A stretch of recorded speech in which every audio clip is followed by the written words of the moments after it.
Check the mic and make sure it sound right, boys. What's up? What's down? What is going on around? I'm Paulo Leasing, author of Startup Taiwan Foreigner's Business Guide.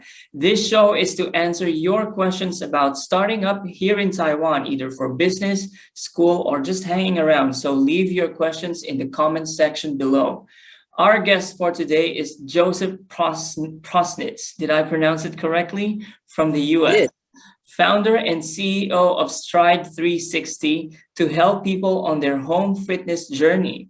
Joseph built out the first version of Stride that switches between different exercise models like bike rowing and elliptical to give a variety of workouts, especially in the winter. The machine comes with an open social fitness platform to motivate users to keep their stride, pun intended. Joseph finished his Bachelor of Science in Information Management, Information Technology from Syracuse University. Joseph, welcome to the show. Thank you for having me, Paulo. So our topic for today is 6 things I wish I knew before starting my business in Taiwan. But before that, let me ask you the same question that we ask all of our entrepreneur guests here. What is your Taiwan connection and what brought you here? Well, this is a little bit different from maybe some of your other guests, but I'd never heard of Taiwan at all. This, to me, was a country that I think I'd heard of Chiang Kai-shek, but I talked with a lot of people in the fitness industry, and actually Taiwan is a global leader in fitness equipment manufacturing. Obviously, there are some big names like Giant. You might have heard of Johnson, but also in the connected fitness space where my startup lives, companies like Peloton and Tonal manufacture here. And it's just a really good place to be with an amazing supply chain. So were you here, have you been here for quite some time now? Are you here on an entrepreneur visa or gold card visa? I've been on 4 different visas. I am now on a gold card visa. That's a topic for another day. I did have an entrepreneurship visa. I had 2 other visas prior to that. I would say that the visa situation is very interesting, but ultimately, I'm sponsored by the Ministry of Science and Technology, working on IoT projects, I believe. And my machine is a connected machine, so that makes a lot of sense. But it was a process to kind of discover Gold Card Visa and get it. Well, yeah, I guess that really deserves a different topic on the journey. You will be a very good resource person to talk about all those visas that foreigners could actually try on to actually live here and work in Taiwan. But let's jump straight to those 6 things you wish you knew before starting your business here in Taiwan. So the first one is know what you hope to get by being here. What do you mean by that? So this is kind of something that I think I meet other foreigners that are here, and they kind of come here because they're interested in Taiwan or Chinese language, or maybe they're thinking about doing import-export. I think having a really clear plan, I've met different entrepreneurs, some who are more, I think, effective than others at getting their business goals accomplished, and just having clarity of like who you need to engage with and what you're hoping kind of the end results of that process will be, so that you can kind of know where you're going and know if you're kind of making forward progress to how to get there. I knew that I wanted to find a fitness equipment manufacturing factory, and I knew that I was going to have to engage to some degree with the government. And so I engaged early with those resources and a number of other resources. But I think it's just kind of having clear goals and really measuring whether or not you're making forward progress. I've stayed here as long as I have because I think that what I'm doing is hard and it took a long time, but I think that I was able to see that there was forward progress, and that was kind of clarifying. Okay, I guess this piece of advice is very important for those people who just think of moving to Taiwan, but without a specific goal. And improving the quality of your life here as an entrepreneur will definitely be better if you know what you want to get when you live here, like what you want to achieve. Yeah, exactly. Okay, so number two in your list is have your medical in order. Yeah, this is something that didn't occur to me at all, but I wish I'd brought a copy of my medical records. Maybe this seems really obvious, but at least from the US has a lot of privacy laws, and so getting medical records transferred over, I've had some medical difficulties over here, and not having medical records has made things harder. Um, I think I have some chronic illness, and I also had a kind of a one or two major accidents here, and this is just something that maybe seems really obvious in hindsight, but it's just really easy to go into your doctor and get a copy of your medical records and bring them over, and then engage with the medical system. Even email the Taiwan medical system in advance to understand what documentation you might need. They have a wonderful medical system here. It's a little bit complicated, and you really kind of have to know how to navigate that. That's a whole topic in itself. Yeah, But yes. at the absolute minimum, bring your medical records. It will really be a lot easier getting them when you're in your home country than when you're in Taiwan. Wow, that is really something new and first time I've heard uh, f- uh, from everyone else. Like I've talked to, I've never heard of this tip, but really very helpful. It doesn't come up unless it comes up, right? Unless you have a problem. This is not a piece of advice that you need, but it's so little effort. Sorry. Sure. Number three is have your banking in order. Oh, this caused me so much difficulty. I needed to do some things with my American bank account, and I didn't have like I think it's like an affiliated banker or like a designated banker. And there was a lot of difficulty verifying my identity because there's a lot of like anti-fraud, anti-money laundering kind of protections. And obviously, I can't fly to the US right now because of the pandemic. And so, how do you prove your ID when you're abroad? If you go to the bank and say, I'm moving abroad, and you say, who is my point of contact, who can verify my ID when I'm abroad, this is something they do. It doesn't cost any money. It's really simple, and it can save you, if you end up with any difficulties with your bank, this can save you a lot of hassle. In general, moving money internationally is more complicated than you might think. Is Okay. just something. I guess, yeah, every foreigner, most of the foreigners who come here has this kind of problem, but it's always nice to, you know, be one step ahead by fixing it even before you come to Taiwan. Have someone ready to provide you with all the documents that you need and a contact person from the bank from your bank in your home country. Yeah, I think that's a really good thing. And it's, again, I even went into my bank, but I didn't ask kind of the right questions and didn't do the right things. I think you just kind of, a lot of this stuff is very low effort, and if you need it, it's invaluable. It'll save you so much time and frustration. May I have a follow-up question related to that banking thing? Is your bank in the US, does it have like a branch here in Taiwan? Or is No, it a well, completely different bank? so I bank primarily with Chase Bank in America, which is a really, really big bank, one Mm. of the largest banks in the world, but they don't have, technically there's an investment Chase Bank, but really it's not affiliated with Chase Bank America. And Taiwan banks, because of, I think, and I don't want to get into this, I think in part because of complicated politics internationally, Mhm. Taiwan banks are kind of their own separate thing. And so almost any foreign bank doesn't really have a branch here. It's mostly kind of local banks. And Taiwan banking is very different than what you as a person from a different country are likely to have experienced. There are stamps involved. how they monitor the money, the government agencies that you have to contact to move money into the country.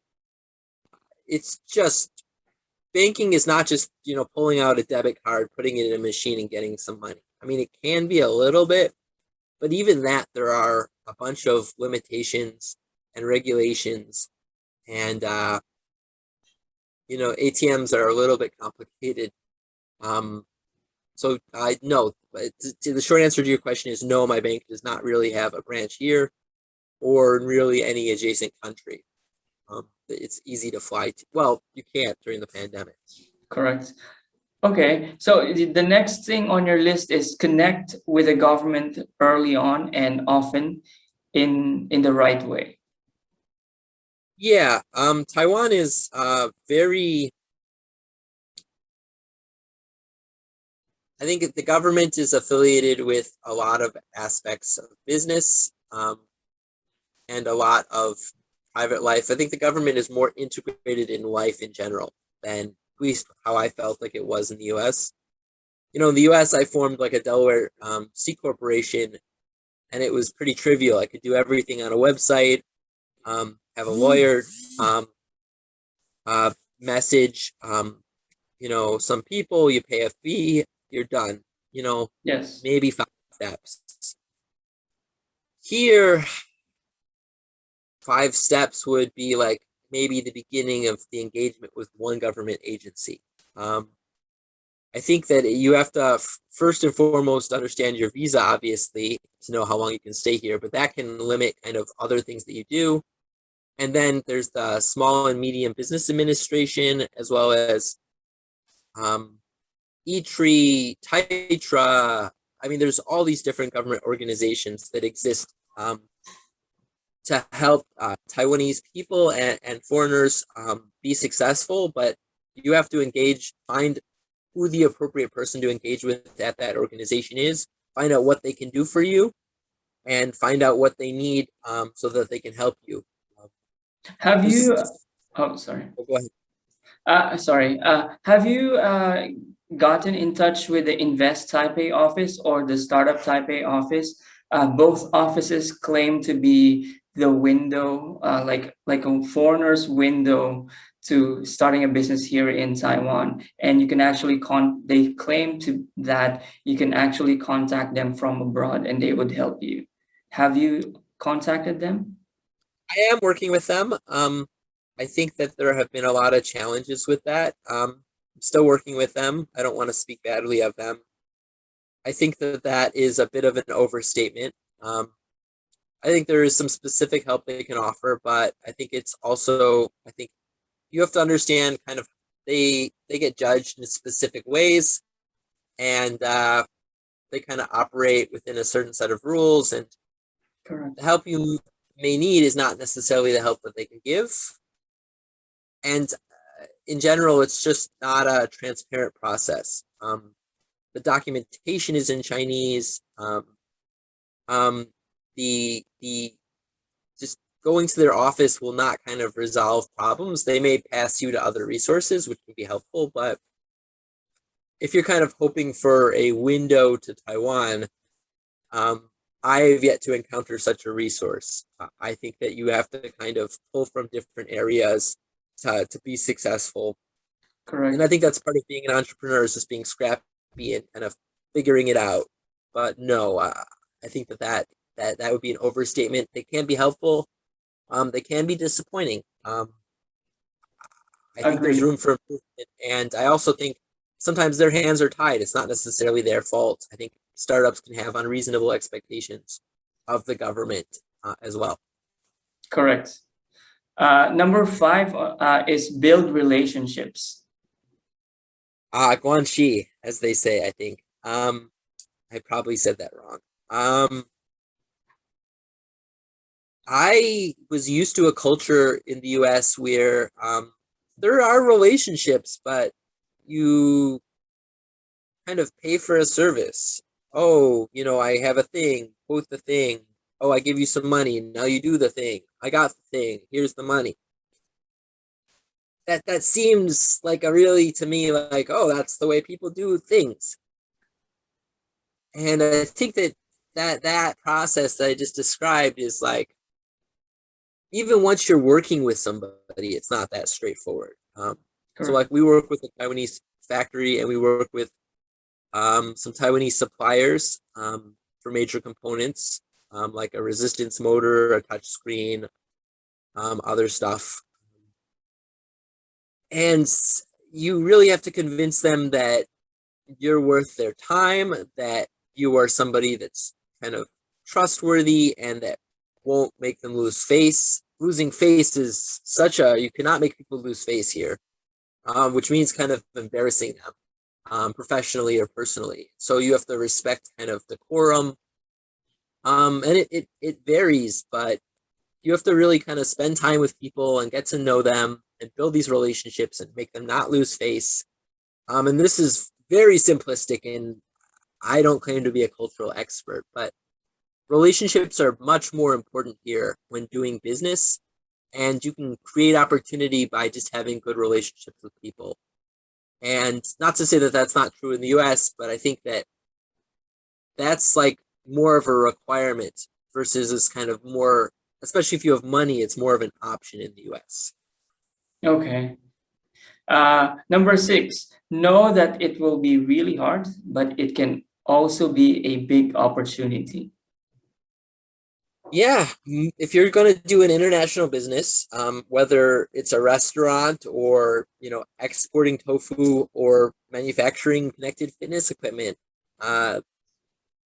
it's not simple. It's not. I mean, even if you're setting up like a bushiban, right, like a teaching school, there's licensing, and there's taxes, and there's labor insurance, and there's a lot of things that the Taiwan government will say, of course you should know how to do this, and you'll be like, what? And you'll try to do it, and then they'll be like, why did you do it this way? And then you'll do it again, and then they'll be like, oh, but you missed these 3 things, and then you'll be like, but you didn't tell me, and then and you get so like, but then when you do have success, when you find a factory partner that you can work with, or you get a grant, or you get the license that you're going for, you get a gold card. There is a really wonderful sense that things are possible, and that there's a reason why companies, some that you probably haven't heard of, like the second largest maker of bicycle components in the world, is a Chicago company called Ram, and they came to Taiwan. You know what a grip shifter is? No. You know that shifter that you make one click? Okay. Oh, yes. They invented that. They came to Taiwan, and they created the second largest component maker of bicycle parts in the world after Shimano. Wow. And stories like that aren't talked about, but that those stories happen. Peloton's another story, where you had a connected fitness bike company that came to Taiwan, got a memorandum of understanding, built up some investment, and then ultimately went to market and met with a lot of success. So the opportunity is really big, but when I talked with some people from those companies, and I talked with a number of people from different industries, that everyone recommended Taiwan, and I think the opportunity is really big. But it takes a lot of time, and it takes money, and it's not obvious. And I think books like yours help, but Thanks. There aren't a lot of resources really to kind of clarify, not just because I think it's confusing, but also because it's constantly changing. The government is making new policies, and the reality of a COVID kind of world, there's just a lot to figure out. And I think there are support networks. There's some wonderful organizations like ACTS, which people may or may not know about, that support foreigners, but boy, oh boy, it can be really rough.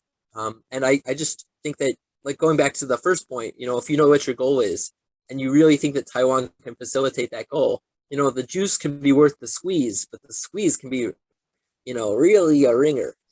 Correct. As they say. Okay, so those are the 6 things you wish you knew before starting a business here in Taiwan. I still have some questions for you. how do you think, how long have you been here in Taiwan? I think you've been here 1 or 2 years so far? 2 years. About a little bit less than 2 years. Okay. In your observation, how do you think Taiwan could further improve the lives of foreigners here? Ugh, that's a tough question because I think there's kind of different camps of foreigners that are here. I think there's like 3 or 4 really big camps. There's the student camp, there's the English teaching camp, slash kind of service business type people. And maybe I would even include restaurateurs in that, although they probably have a little bit higher requirements. And there's like the high tech or manufacturing camp, and those groups that have different needs a little bit, I think. But I think maybe really making the process more straightforward. I think there does need to be a single office that acts as a portal.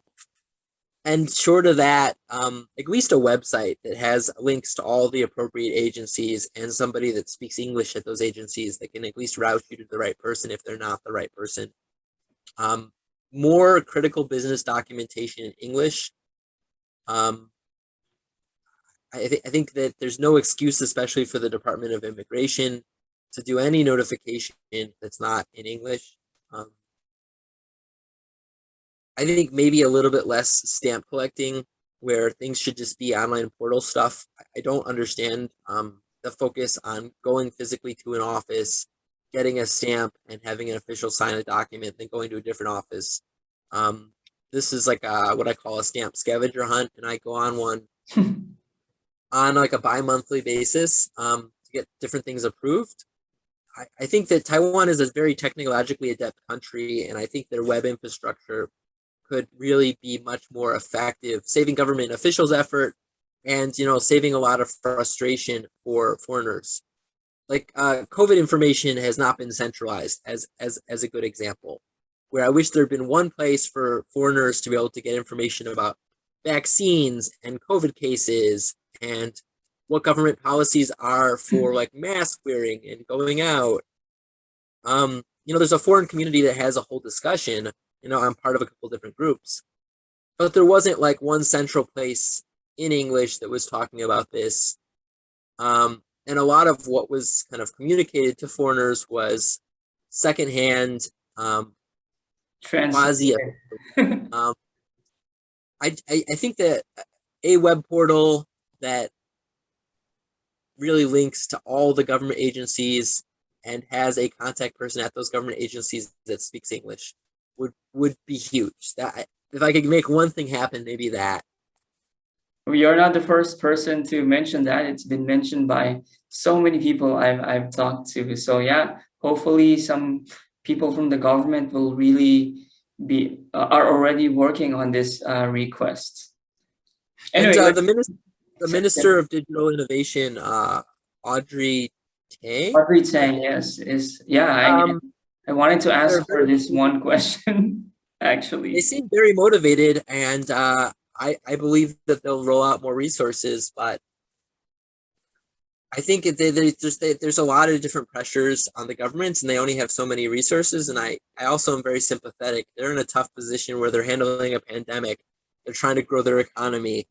They have, kind of different challenges with different parts of their society.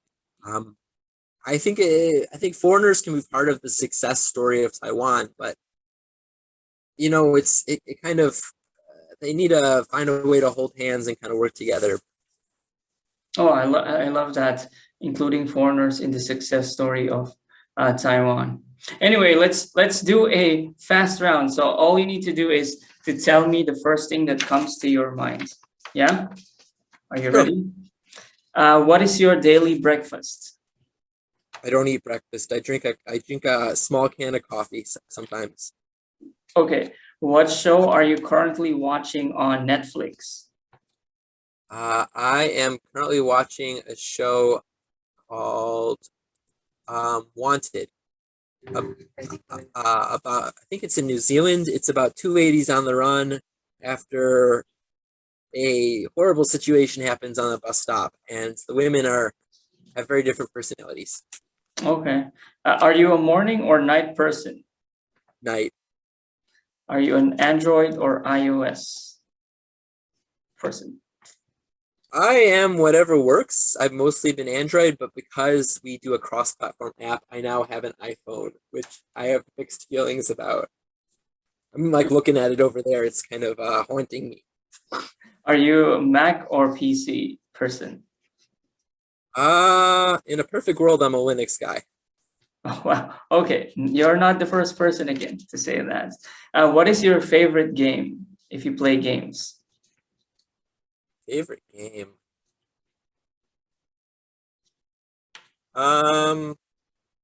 Maybe Jenga.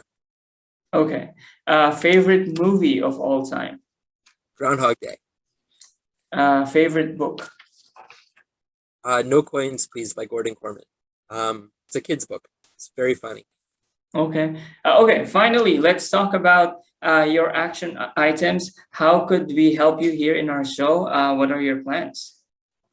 You know, we're recruiting right now. We're hopefully going to get some government grant money or raise some money. And I think just kind of building out the team. We're working with a lot of contract vendors, and I would just love for some people to join us on the journey. We have a head of programming, but I think it'd be really great to get more technical skill or to get some people, you know, on the sales and marketing side that really can develop especially the software development side of things, where we can kind of clarify social fitness. We've built this kind of incredible machine. I don't know if we really talked about what my business. I mean, you mentioned in your introduction. Introduction, yes. So we make this one machine that's basically a complete gym at home. Biking, running, rowing, you know, skiing. It's got many different. It's like a transforming machine, and then that connects to like a YouTube of fitness. But we're still kind of trying to define that YouTube of fitness and how do you make that kind of really. How do you inform people about like what they need to do, and then also keep them motivated? And we're trying to define that kind of social fitness experience. And we'd love for some people to kind of share with us this vision on helping people get happier and healthier. So if you're out there, please email me at j@stride-360.com.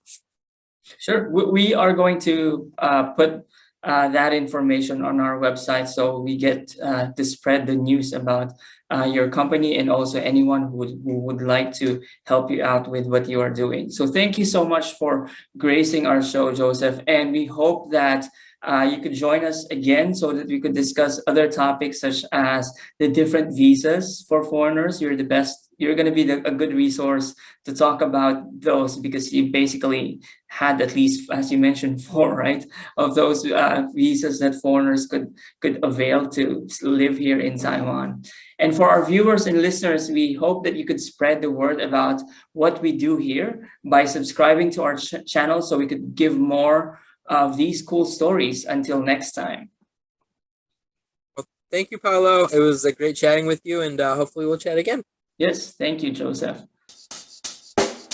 Check the mic and make sure it sound right, boys.